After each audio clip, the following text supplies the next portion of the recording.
Rosemary. I hate it. Thanks, I hate it. Okay, we're back. Let's just dive right in. The server Mina fled through is a distant speck now. You look back and can't even see it anymore. In fact, you're not even sure you're looking in the right direction. You're utterly adrift, continuing your lazy orbit around the black hole. The only thing you are sure of is the fact that your ring of life is freshly pilfered from your not-so-fresh-looking hoodie.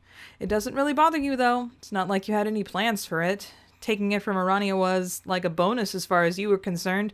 Extra life ring? Nice. Maybe it'll come in handy someday. Scratch that now. The young Condis has it and is probably hatching a bold new plan as we speak.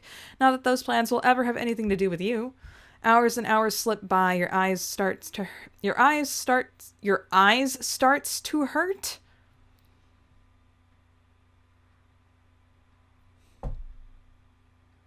Grammar. Anyway. And the wound in your chest starts feeling numb. It's a disconcerting combination of sensations. After a while, you think about tending to your wound. There must be something in your dad's wallet that you could use to bandage this gash. You eye the wallet and try to imagine what could possibly be inside it that would be of any medical basis. A straight razor? You'd probably screw yourself up if you tried to perform surgery. You notice you can't even make yourself care about healing yourself long enough to continue entertaining ways to MacGyver your body back to health using nothing but the contents of a wallet belonging to a middle-aged, shaving-obsessed pipe enthusiast. You put the wallet back in your pocket. You cover your body in shaving cream, and I don't know. A glint of red catches your eye just ahead, then it's gone. No, there it is again, another glint. It's flickering and sparkling in some way. What is it? What is that? You drift towards it without urgency, worried that it's exactly what you think it might be. You get close enough to confirm. 2 small red slippers coated in tiny gemstones. Jade's empty shoes are a depressing sight, but you feel a sense of duty to retrieve them. Might as well. You secure them in your wallet along with whatever junk is in there. 2 things. 1, I'm getting, whatever this, I'm getting, I don't want to say it, but, self-inflicted, not alive from the slippers thing because of Japanese culture. That's what I'm getting. 2, we have, essentially what is a princess who has lost her slipper, like, if John Jade is end canon, some people will be really happy. Anyway, your wound is starting to throb again. You can hear your blood in your ears. The rush of your pulse is so loud that it almost sounds like an engine of a rocket sputtering to stop. Wait, it sounds exactly like the engine of a rocket sputtering to a stop. It can't be. It's impossible, you think. But why would it be impossible? Isn't this what you were out here looking for? Even if you didn't admit it to yourself? What's the point of denying it now? You turn around. There she is with her flaming red rocket wings. She hovers in place, looking not a whole lot different from when you last saw her years ago. Her arms are crossed over her chest, making knife-like angles where her elbows jut out. She is giving you a look of absolute disregard. It's an expression of exasperation so performative and habitual, it sends bolts of aching nostalgia and fondness through your heart. Dumbly, you raise your hand and give her a dorky little wave. It does not adequately communicate whatever it is you're feeling right now, but then nothing else would, you suppose. She waves back, but hearing her voice is what makes it real. Man, it's been a while. Okay. Hey, loser. Not nasally enough. Hold on. Hey, loser. Hey, loser. Hey, loser. Loser. Ah. I can't do Terezi's voice anymore. It's been too long. Ah. Hey, loser. That sounds close enough. Okay, Rose. Let's talk with your, like, completely, mentally deranged. Not mentally deranged. More like a combination of narcissism and also, what's the term I'm looking for? What is Logan Paul? Logan Paul and Jake Paul. What are they? Oh, this is gonna be bothering me. Sociopath. Yes, he's a sociopath mixed with narcissism, and he has god powers that can read everyone's thoughts and emotions. This is terrible, and this is really, really bad. Customarily, we speak in favorable terms about getting to know each other as people, humans I mean. I doubt trolls are as fixated on this concept as one that is widely understood to have preconceived merit. The more we learn about each other, the more barriers between us fall and the closer we become. And since birth, this idea is stationed in the part of each human mind that is perfectly immune to the dangers of challenge or scrutiny. To grow closer, to know each other, is what it means to embrace our mutual humanity, what it means to be vulnerable, what it means to realize an intimacy implied as a form of divine birthright, and to question this in any way is to succumb to dysfunction, a pathological insularity, or sociological sin. It is to renounce humanity itself, is it not? Rose, what are you saying? Yo, hold on a second. This is dynamite, I promise. Gotta take care of something. Rose's phone is ringing, and I know I'm in for an encore of my last dead-end conversation with Kanaya, so I block her number. I'd like to be able to attend to Rose in peace. It's only cordial for me to give the greater percentage of my attention to someone I actually invited over. The nagging wife can hold her horses. Rose isn't speaking to me directly. She's been relocated to somewhere in the workshop a little more comfortable than the floor. There's a serviceable couch along the far wall, placed there for visitors, but never once used for that purpose until now. I've cleared off the spare parts and circuit boards that were piled up there, and lay her down in the reclined position she is in now. Her head is in her hands again, hair falling over her shoulders. Her face is entirely hidden from me. Her shadow has faded to light behind her, assuming a shape of a rose-like apparition. I nod to her and she continues. When she speaks, it's almost as if the apparition is doing the talking. But is it really a good idea to know a person, to know them inside and out so thoroughly that no secrets remain? If two people were to know each other in such a complete way, what remains of their individuality? If you're going there, we might as well start at the bottom and define what an individual is. Oh, gosh. I place my hand on my chin and broadcast the appearance of being deeply pensive about philosophy. All of a sudden, she gulps hard, broadcasting her grim realization that I have indeed become serious as crap about this. Literally any kind of intellectual pablum could pour out of my mouth any second, and she's not prepared. For all she knows, I'm about to start quoting German. I think it's German. I don't even know. That's why I'm terrified to even try. Please don't start quoting that guy. You've never even read the guy, have you? Like, you have? Hey, where I come from, Wikipedia is a venerated literary source. In the far future, where the world is Waterworld, Wikipedia, it still stands. Metal. So if I told you I boned the hell up on his pages, you gotta believe me. That's not as like a punchline or anything. I'm a really, really well-read dude. But there were only 2 human beings alive where you came from. Who exactly were the academic cognoscenti of your era to determine which sources were deemed respectable? That would be me, obviously. Okay, I suppose you're going to tell me you haven't read enough Wikipedia articles on loads of scholarly stuff to fancy yourself an elite academic by 25th century standards as well? No, I guess I have. I'd be one of the top intellectuals by that measure.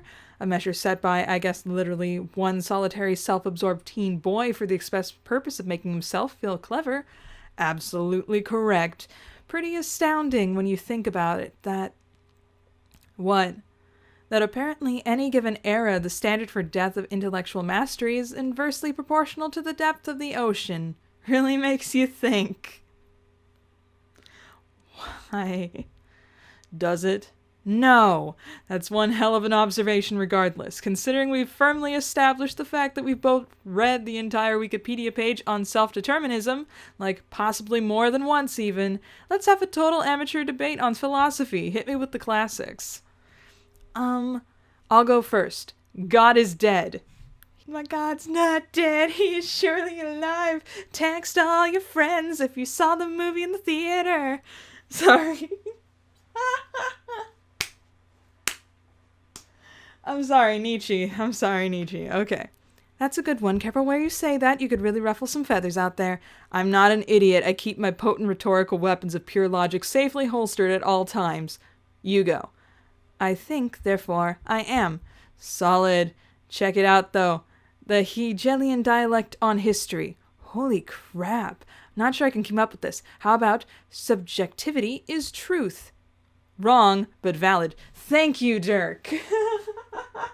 Just by saying that statement, you make it false. Anyway, try this on for size. Late 19th century existential phenomenology presupposed that free will is a thing. I don't think I bookmarked that page. Can't back you up there. What if there is no free will? You didn't put that in quotes. Oh, whoa. Meta. Is this a hackneyed reference, or are you actually riffing now? I'm riffing. I see. Asking the hard questions. It's about time someone had the balls to. Yeah, I've always been underappreciated for my brutal intellectual honesty, even when I was living alone in the middle of the ocean, if you can believe it. I think free will is a thing. Sure. Are you sure about that? I just got the John Cena meme in my head. Are you sure about that? Haven't we spent the entire day having a feelings jam about how none of us got here by accident? Our lives were meticulously planned from cloneception up through this very post-canon moment we find ourselves riffing in, about the free will we probably don't even have. You know, Dirk's right on that point. Whatever God in this universe exists, he's a very, very weird one. Don't you think it's a little too convenient? This seriously is just a conversation between two stoned people now. The bad kind, where neither one even gets to be high. Seriously, Rose, do you think that you have free will? Stand up. She tries to stand up, but I haven't narratively allowed it yet. Her hands don't even move. She tenses, then relaxes into the couch again, giving up on the attempt. She attributes it to exhaustion, an all-encompassing sense of weakness due to her condition. Of course, she has been weakened by her condition, and thus she suspects nothing. Never mind. You shouldn't be moving around much in your condition, remember? I'll sit. I sit beside her and cross my legs casually. It's all done in one fluid motion in a way that serves as a seamless transition between the points I'm making, like a magician asking the volunteer to hold his handkerchief as he continues his verbal misdirection uninterrupted. It's done deftly enough that she doesn't notice how close I end up sitting to her. To be honest, I don't even notice myself until I've done it. I continue speaking, and she remains rapt, but now I can't even help but wonder where I'm going with this.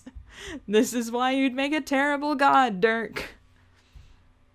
Logically speaking, individuality is a collection of processes and properties, interregulations of matter and experience all bundled together. Your experience and processes don't want to be bundled together anymore.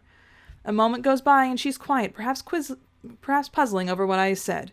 Then I remember I haven't narratively permitted a response. I'm forgetting myself like a fool, distracted by the surprise of my own actions have caused me. I resolve to stay focused, remain in control. I let her speak. I don't understand. You do, though. We've been talking about it, but using different concepts. Your ultimate self, that which is revealed when the mind's partitions are stripped away, and all potentiality of who you are and what you could have been flow together. Those are the experiences and processes that are refusing to stay bundled. That's what your body can't endure. The unbundling itself is your mind coming apart, because you're not as strong as me. Not yet. But you can be. Join the Godhead. Oh gosh. I'm working on that. But for now, I'm focusing on stabilizing you with my own expanding consciousness. It's enveloping you now, in a way you can't see, keeping your thoughts solid, your identity anchored to your physical form as it strains to hold itself together. You can't see it, what I'm talking about, but I can help you. I can help you see what I see, if only for a little while. All you have to do is open your eyes. Maybe what you see will help you through this. Is that what you'd like, Rose? Her eyes are shut, her look of concentration speaking to the migraine she must be fighting now. Small beads of sweat appear on her forehead. She won't respond, and not because you haven't allowed it. Rose, stop being a martyr and open your eyes. Rose opens her eyes, not her physical eyes. She opens the others easily, internally. Beholding a field of perception elsewhere entirely. They see what I want her to see, that which quietly desires to be seen. She loses track of my voice and begins to mingle these words. with these words. I offer her my hand, my physical hand. Without opening her physical eyes, she lifts her hand from her lap and places it in mine. I put my other hand on top of hers and wait until she drifts beyond the torments of her unbundling mind. My words feel like her own intimate thoughts and my distinct voice in the room at the same time. Open your eyes wider. What do you see? We're not on my workshop anymore. Physically, yes, we're still here, but on a higher textual plane, we've pulled back from that, from Earthsea itself. Rose takes a shuddering breath and runs an invisible pair of hands offered by her new sight over the narrative whole cloth and begins smoothing out the wrinkles. I see John doing exactly what you told him to, like a good boy. What's there to be so upset about? You knew this was gonna happen. No, you knew this was how it's supposed to go down. He could have made another choice. Then where would we be? Who knows? No, that wasn't a rhetorical question. If John could have made another choice, then you can see what it is. If it can happen, then it's been written, and if it's been written, you can read it right now. I don't know if I want to see. If there's no free will, then there's no regret either. Look harder.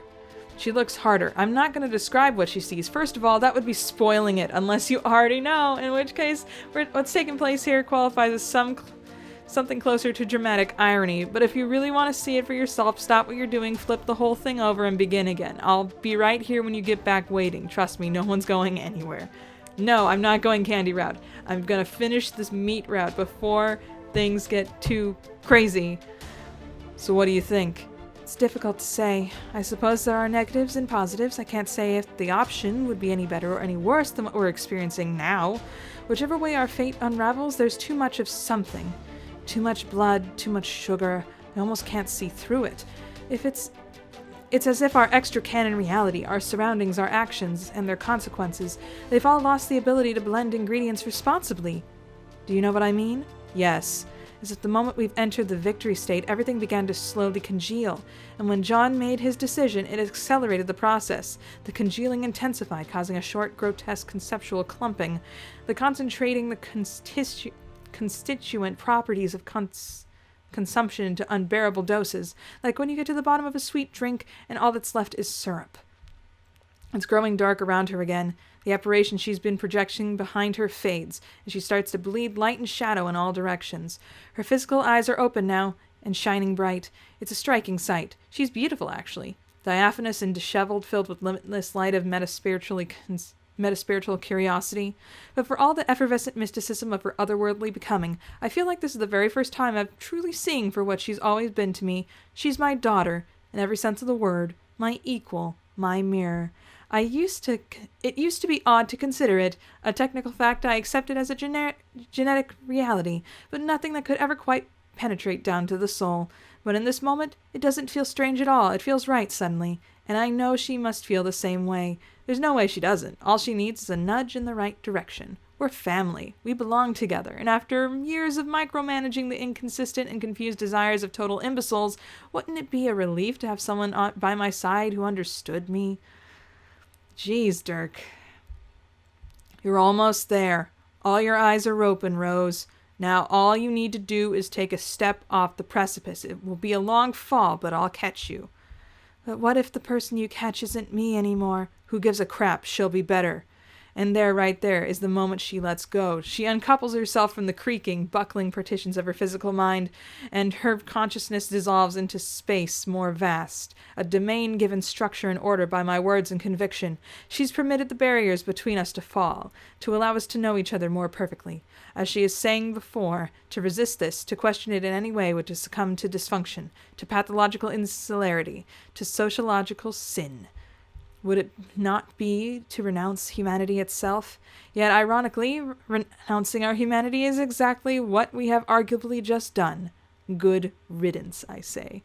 Her body should be dead now, but I'm holding it together until I can implement the more permanent solution I have in mind, all in due time. For now, what is there to do but savor this moment, to appreciate her final waking minutes as a being of flesh and blood? She turns, the light from her eyes is blinding. It dims a bit as she lowers her eyelids. She regards me with an almost unbearable bright adoration, the kind that's difficult to look at directly, but you can't manage to look away either. It's like the first time you see the green sun. Of course, because it's the way I'm describing it. The truth belongs to me, and as of now, so does she. I can see it now. You're right. Have I ever not been? You. A wrinkle of her brow. It smooths out quickly. She murmurs to herself, trailing off quietly. What time is it? I step forward and steady her. Hand firm but gentle against her cheek. That's all she needs. A stable anchor. Rose, does time even exist? You already know the answer.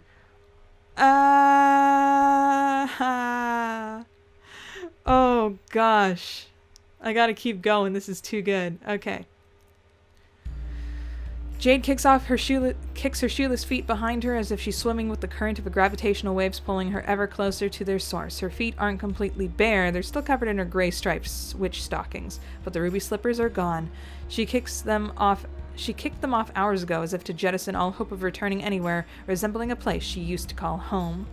Oh, I now get the symbolism. Crap, you had to spell it out for me. I feel silly. The fond remembrance of such a place no longer has any pull on her. Now something else entirely is pulling her. Believe me, I'm sympathetic to the temptation. It's always just there, isn't it? A limitless reservoir of emptiness perfectly available to you, patient, omnipresent, and dead ahead. As someone who grew up in the middle of an ocean, completely alone on a planet purged of all human life 400 years before I was born, I understand the feeling. But something isn't right here. She should really consider whatever it is she's about to do. There's something about being alone for so long that makes time feel like it doesn't exist. She knows this almost better than I do. Jade also knows well enough by now that time doesn't actually exist in a literal sense, the way we generally understand it. It's just one aspect of many, and the complement of her own, space. It therefore can be neutralized by the introduction of her essence, reduced to white noise or soft light. The continuum of time is therefore demonstrably an illusion.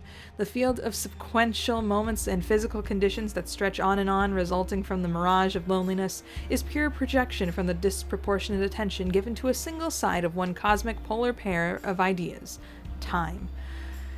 Oi! And now that it seems fitting that Dirk has control of Rose now, because his prose is just as purple, even though it's orange.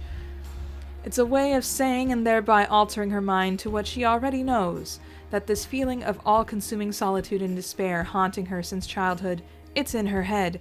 The ticking of time is a little contrivance in her mind as a byproduct of imbalance, of the vast disparity between her limited self and her ultimate self. It lives rent-free there the way Dave once did, and for this version of Jade, probably still does. He made fun of her sometimes when they were kids because she couldn't always keep real and fake things straight, but he never meant it seriously. It was just the way he showed that he cared, which is one of the things Jade always liked so much about him, that he was so clumsy and genuine underneath it all. Maybe Dave broke her heart a little, and he keeps doing it too, no matter how many different timelines they try out. She slips closer to the event horizon, still making no effort to impede her descent. My persuasion skills are admittedly a little rusty. Bear with me here. In my experience, there's something about being alone that can take a person's limited meat engine and make it imagine that it can see beyond the confines of its own electrical processes. Make it believe that it is ascending to a place where it can see the 4 dimensions spread out beneath it like a set of windows, like sheet music, like a garden where Jade used to spend so much of her time with her hands in the earth and her head in the clouds, dreaming about flowers that bloomed in 6 colors and grew when she played them in a song. Was it real? Hard to tell, but it made her happy, didn't it? Don't you dare start destroying Homestuck's canon as it is. Okay. Isn't that what she needs now? Isn't it reasonable to presume that the only thing capable of persuading her to slow her descent, to being invited to the fake or otherwise, that once made her happy? That which could make her happy, if only she'd slow down, think about it, and do whatever is necessary to place herself in those surroundings again. It's possible that managing the other end of a suicide hotline... Oh man, I said the word suicide. Okay. YouTube's gonna take this video down. Anyway. Transmitted through pure thought in a metatextual format may not actually be my true calling. I'm doing my best here. She isn't slowing down for some incomprehensible reason. Perhaps my touch is too soft. It wouldn't be the first time. Perhaps the limits of persuasion itself are being tested by the most powerful gravitational force to ever exist. Or perhaps it's true that insistence is just the more effective half of persuasion. So I'm insisting now. Jade Harley will not go into that black hole. She does not want us all to see what happens when she unsettles the spirit residing there. She does, though. Yikes!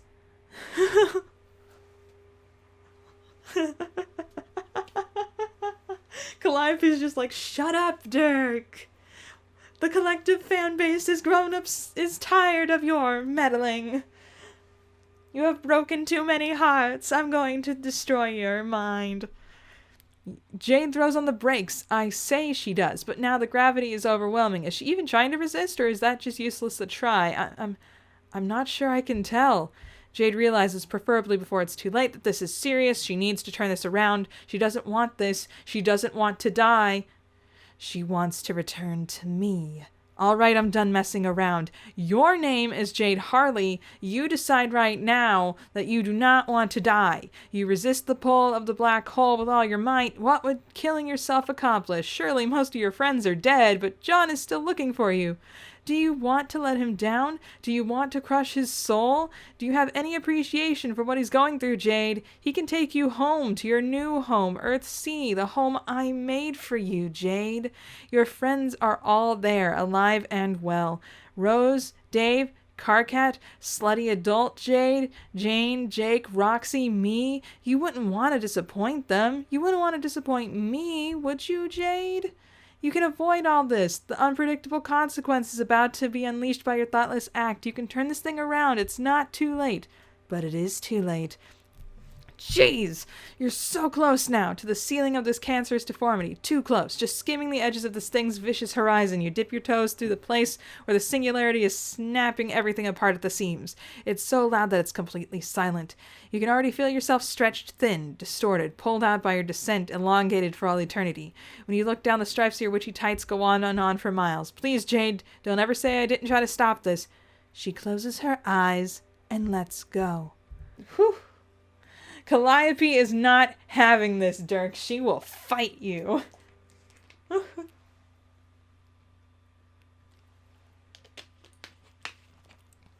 She will bloody fight you. So you had a bad day. Take one down. Oh, okay. Calliope's just like, no, we're done with this. We're sharing. And then she opens her eyes, not the Jade who just returned to me, the Jade living on Earthsea, sleeping on the couch. So this is what we're doing now. She snaps awake. Her human hands are clammy. Her face, expressive due to the layers of flesh enveloping her skull, appears haunted to her friends.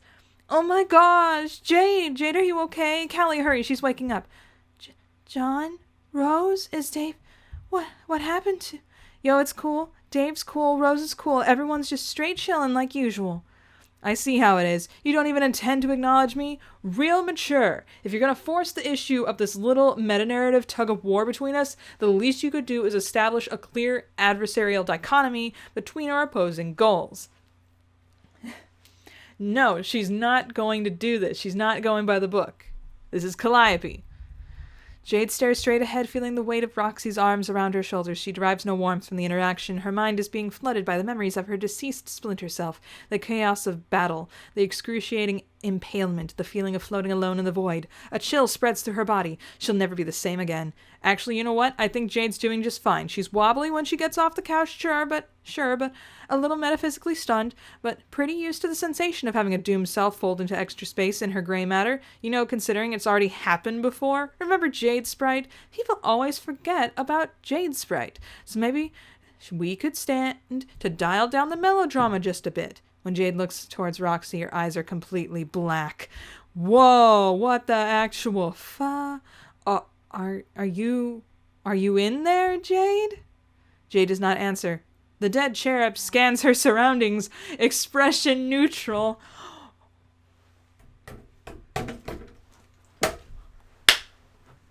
Give me a second.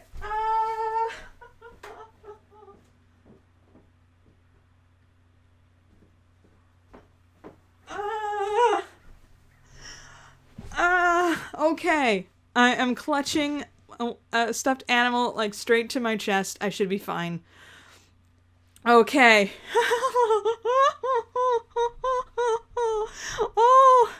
Oh my gosh. gosh! Oh my gosh! Okay. Okay. Okay. For the sake of clarity, the dead cherub is a phrase I'm using in reference to myself. Author's note. Self-insert fan fiction. Presently I inhabit Jade's body, and through I may influence this world. I'm unable to convey events which take place here, and therefore I confine the procession of causality to exist with a secure textual framework. My presence shall mitigate, if not altogether subdue, the coercive effect of reality, and the will of its occupants by those who would manipulate the way events are telegraphed for their own megalomaniacal objectives. Okay. Now you're just being passive-aggressive.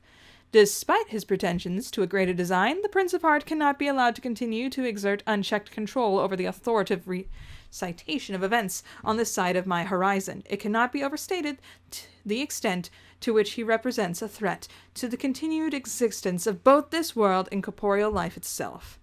Dang, you better watch it with those hot takes. You might mildly scald someone with observations this fresh. The prince uselessly squirms and wails in protest in his imminent narrative impotence. However, there is nothing he can do as long as Jade remains in this trance. Now I'm chill. I like that the text size just shrunk down. Now I'm being chill as a cucumber about this, considering you're vague blogging the crap out of my methodological approach of storytelling right where I can see it, which is to say directly into my brain, apparently. Calliope emerges from the kitchen carrying a bowl of cool water and cloth. Jade turns her head to meet the sound of their footsteps. I came back as fast as I could. The bowl of water clashes to the floor. Calliope does not have human flesh and thus cannot go pale. What drains from them is not color, but the comforting certainty of their very existence. They can sense the presence of the other self in Jade's body. Their timeline, fruitful, full of life and friends, sparks against mine, desolate, endless, Spartan with righteousness and resolve.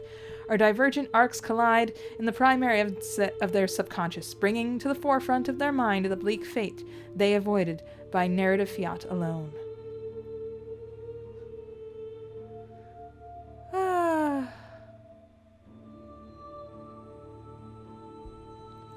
Calliope's distress is obvious. Roxy slides off the couch to approach them, but Calliope stumbles backward in terror and trips in their desperation to escape. Roxy gapes at them. Hey, Callie? What's going on?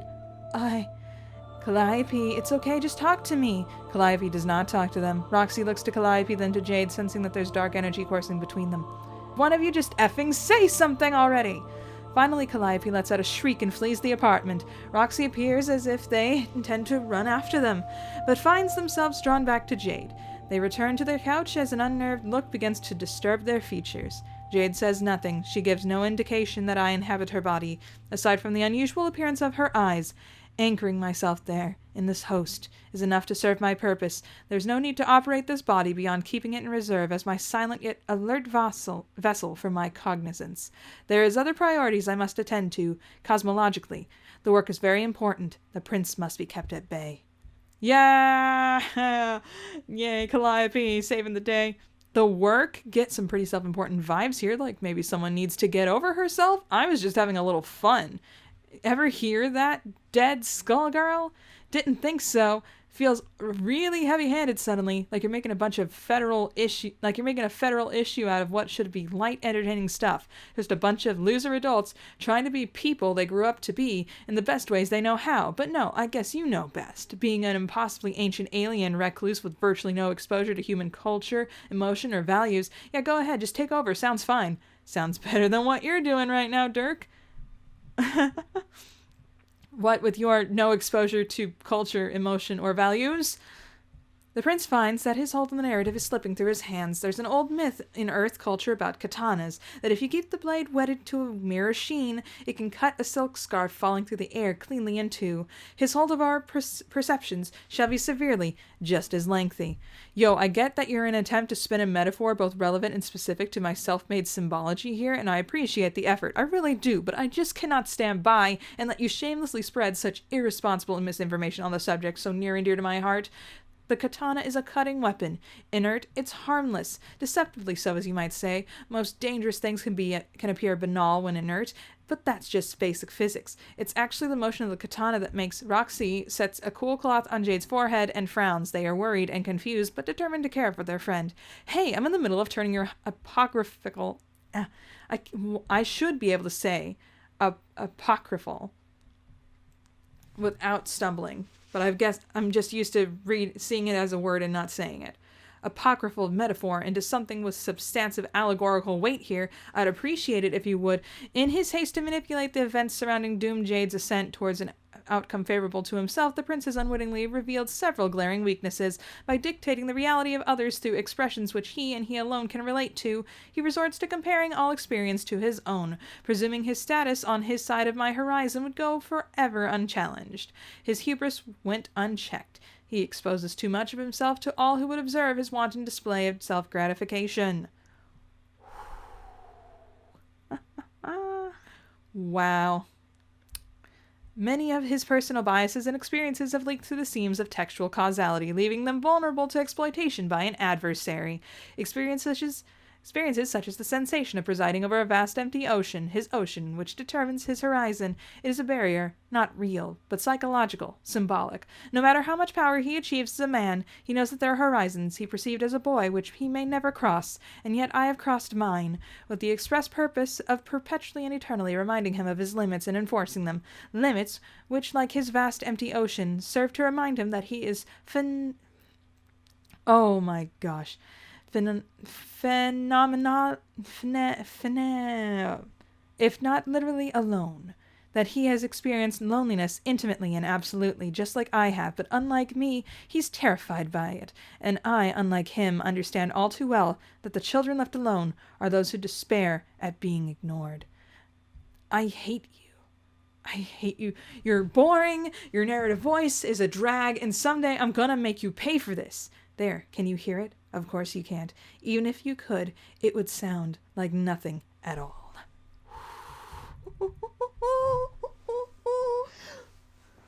This is so good. One more chapter. Oh man, it's a long one. I regret everything. Epilogue 5.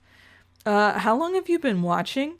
Long enough to smell... No, that sounds car cat, dang it. Long enough to smell you flailing about like a wriggler while talking to Jade's shoes. Oh, awkward. She stares at John for some time, a curious expression on her face. She says nothing for long enough that John begins to wonder if she had any use for him at all. Will she offer one last barbed jest before vanishing from the rest of his life? For good this time? He hopes he means more to her than that. Especially after all the times... trying experiences they've shared, and he does mean more to her than that. Her hesitation isn't meant to make him feel unwelcome. She's simply processing what she's seeing. Something is off about him. John, don't take this personally, although I do absolutely mean it personally, but you smell like crap. And this isn't it isn't his unseemly appearance she finds surprising. He's gravely wounded, but it's not that either. Something else is different about him, different somehow from how she thought he'd be when she imagined they'd next meet. Under all the gore, he smells too fresh. She decides to keep her observations to herself, lest she cause this ailing version of John more confusion. Oh, she thinks he's a dead dream self. Oh, yeah, well, you smell like crap too. I assume that you are correct, being that I've been out here for a certain amount of time with limited access to food and water. But I think your situation is a bit more serious than mine, as you seem to be bleeding to death from a tooth in your chest. John laughs, exposing his 2 rows of disarmingly dull human teeth, signature of characteristics of his smile. Oh, it's only a flesh wound, ha. Yes, John, generally wounds tend to happen to the flesh. No, see, it's a movie reference. There's the knight, and he keeps losing the fight that he's in, but he refuses to give up. So when they cut off his arms and legs and stuff, he keeps acting like it's no big deal, and to remain defiant, he keeps saying stuff like, it's only a flesh wound. Heh. Is that the title of the movie? No, the movie's called Monty Python. It actually kind of sucks. Movies from the 90s are so much better. I don't even know why I'm quoting this crap. I must really be in bad shape here.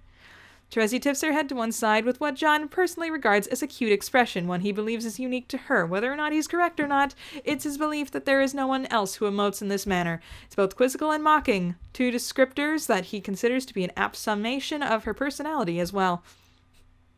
John pauses, reflecting on the word cute as it passes through his mind. He wonders if this is really what he thinks of Terezi, without influence, without delirium, without mistaking one emotion for the other. But it is what he thinks of her, quite truthfully. No desire to interject my thoughts into other characters' minds, or to sway intent. Nor do I see the value of masking the reality of the emotions that I transcribe. This is how he feels. His mind, however, has made a habit of being less clear about his thoughts than I'm willing to be. Calliope is true death of the author. Not whatever Dirk was doing. Or Hussey, for that matter. John would be mortified with human embarrassment if he could understand the clarity and precision for which I'm willing to telegraph his thoughts about his embarrassment. But his embarrassment is irrelevant to me, as always. The truth is paramount. John thinks Terezi is very cute. He always has. He thinks she's small for how big she talks, and has a nose that resembles a button. These qualities he regards as particularly adorable, due to their sharp contrast with her harsh and incisive demeanor. Which is weird, because she was freaking tall in, like, the Remember Me flash. But let's move on. John recalls the concept of gap moe, a term in which the prince, speaking from his highly self-aggrandized position as a scholar of ancient Asian earth lore, once explained to mean a charming measured discrepancy between one's archetypal appearance and idiocentric personal attributes. I'm thinking taiga. Anyone else saying taiga? I'm saying taiga. If you haven't seen Toradora, watch Toradora. It is adorable. Anyway. Terezi is definitely cute, John decides. The conclusion is now at the forefront of his mind. I don't believe this. But he still resists, doubts himself. Perhaps it's even weirder to frame it in this way, he wonders. He fears that he is in danger of seeming like the type of creepy male human who is likely to collect large pillows bearing the illustrated images of Japanese earth females. To me, this idea means nothing, but it is causing him to sweat. True. I don't know how old this Terezi is, but... because I don't remember exactly... When did she leave? When John was 18? So that would make her like around 18 human years as well. Never mind. Continue on.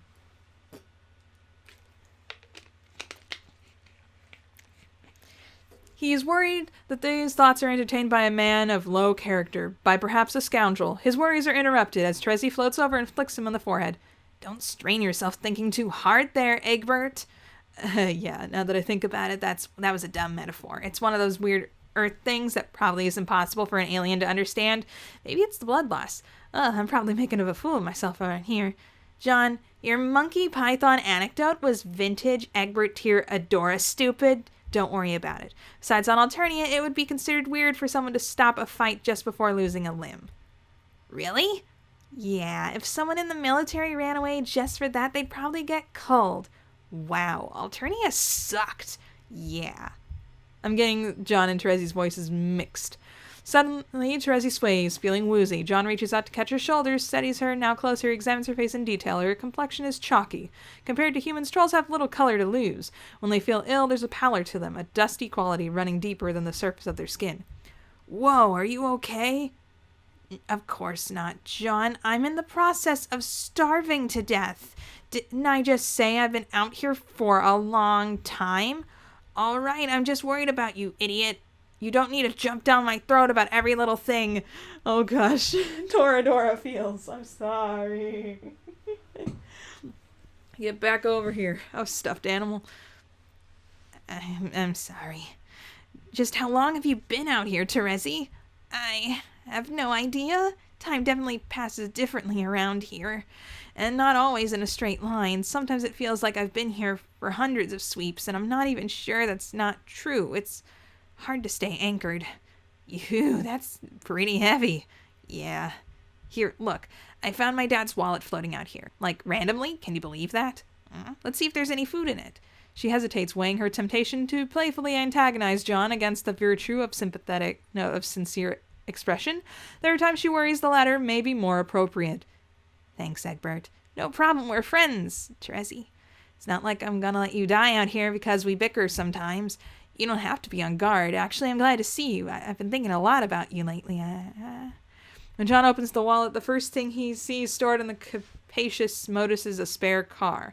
His ever-prepared father must have captulogged a second one as a backup, perhaps, as John speculates, in case his primary vehicle got a flat tire. You... what, John? Hold that thought. Check this out. He deploys the spare car. It looks brand new, like the day his father brought the other one back from the dealership. It strikes John as the first bit of a good luck he's had all day. Terezi is less impressed. Is this pathetically primitive four-wheeled driving device edible, or am I misunderstanding something here? No, it's just that John's vision's dark and blurry around the edges. He is reminded he is not in perfect physical condition either, and could use a moment of rest. He climbs into the trunk of the car, assuming a sitting position with his legs dangling on the front of the bumper. He exhales, then turns to look at Terezi. He pats the place beside him, inviting her to sit. She looks skeptical, but relents, shimming up next to him on the chrome. She shrugs out the straps of her rocket pack. They sit silently for several minutes, shoulder 2 inches apart. The atmosphere is thin and chilly below their dangling feet. The black hole looms, watching them. Above, the sky seems to stretch out more infinitely than a typical infinite expanse. Without being boxed in by the properties of space and time, John observes Terezi watching the sky. The light flickers meteoric over her sharp features. The cat's pools of shadow beneath her eyes and a dip in her neck. His innocent thoughts continue, with the cautious yet growing confidence of a skittish animal creeping out of the woods. It is confident only by its surety of being unobserved. Like this, he does not think she is cute at all. No, she's beautiful. This version of her is haunting to him. It's really a mess out here, isn't it? Yeah. He opens the wallet again, both to search for something edible and to take his eyes away from her. Objects begin appearing around him as he leafs through the cards: a crumpled fedora, a silk tie, his father's backup cufflinks. What are you doing out here anyway? What do you think I'm doing out here? Looking for Vriska, of course. Still? What do you mean, still? Well, it's been years, at least from my perspective it has. What have you seen since you started looking? There's just nothing out here. Not anymore. But if you haven't found her yet, I hate to say it, but she's probably not here. I mean, she went to fight Lord English, right? I was just there, and I didn't see her, and I'm pretty sure everyone who was there is dead now. I wouldn't be surprised if we're the only few people left alive out here. Terezi stares at him with her wide red eyes. Years? Yes. Oh, a year's about half a sweet... I know that, fool! Oh. I was just sinking in how many times it's passed differently for us. Right. Time is not the literal sense of seconds passing by, but progress. You've changed so much, and all I've done is waste my entire lifespan walking in circles. Hey, let's not throw in the towel just yet. So do I actually look that much different to you? She leans close to sniff him carefully.